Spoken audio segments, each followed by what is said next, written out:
19-year-old Jacob Lavoro is just a regular teen from Round Rock, Texas, and he decided to make a little bit of money by doing something incredibly popular. I know it would have been popular in my high school when I was there. He made some weed brownies, and he sold them to his buddy, or his buddies, I should say. Well, he was caught by the authorities, and now he's in quite a bit of hot water because, quote, Texas law allows the state to factor sugar, cocoa, and other ingredients to determine the weight of the drug. So they're not going based off of the weight of the drug itself or the potency of the drug itself. And to be clear, he used hash oil when he was making it. But they're going based off of the weight of the entire batch of brownies. So what was he charged with? A first-degree felony, and he's facing 5 years to life in prison. God damn, son. What the fuck? 5 years to life? First of all, I'll get to the the life part in a second. I'm not even having the conversation or the debate or the discussion about 5 years. No, you're out of your fucking skull if you think 5 years makes sense for a 19-year-old kid making some pot brownies and selling them to his buddies.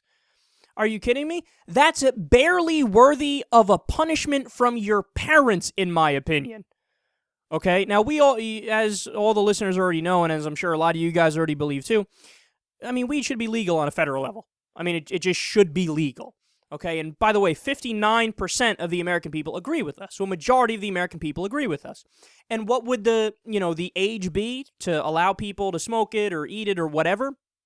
Look, you guys know I'm in favor of 16 years old being the legal age for everything, okay? You could join the military, you could have sex, you could do drugs, whatever, okay? So we're talking, it's not even close to 16 either. He's 19 years old. When I was 19 years old, the shit I had done and was doing, okay, you can make decisions at the age of 19. So we're talking about a guy who's in a position where that's barely punishable by parents.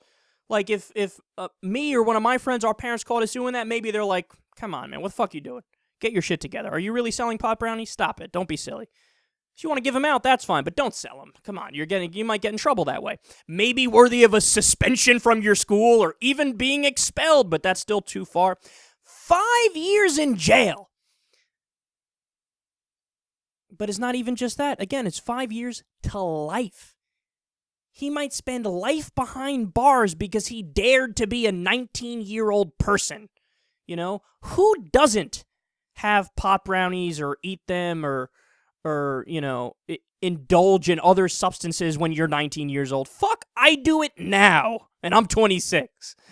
Okay, the idea that this is, something that society should lock somebody up for life for, should lock them up at all. The whole purpose of having prisons and jails is that, look, these people, they cannot be in society. They're too dangerous. I mean, this is going to be a problem for everybody else around us if we let them free. We're put in a corner. We have to lock them up. It's just too dangerous to have them out of there.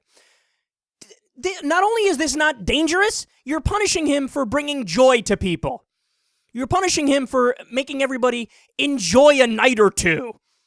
I mean, this is beyond stupid, man. The fact that we're even having this discussion in the year 2014, how can we really live in a world where we have, advancements in technology, we have the internet, I could pick up a phone and call somebody in fucking Botswana and talk to them in seconds, I mean, we have vaccines and modern medicine and all these different... We can get in a fucking airplane, fly up to thousands of feet off the ground and go 800 miles an hour to our destination over the fucking Pacific Ocean, okay?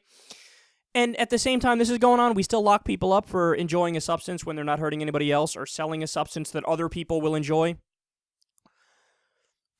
It gets under my skin so much because it's just not right. You're ruining people's lives, period.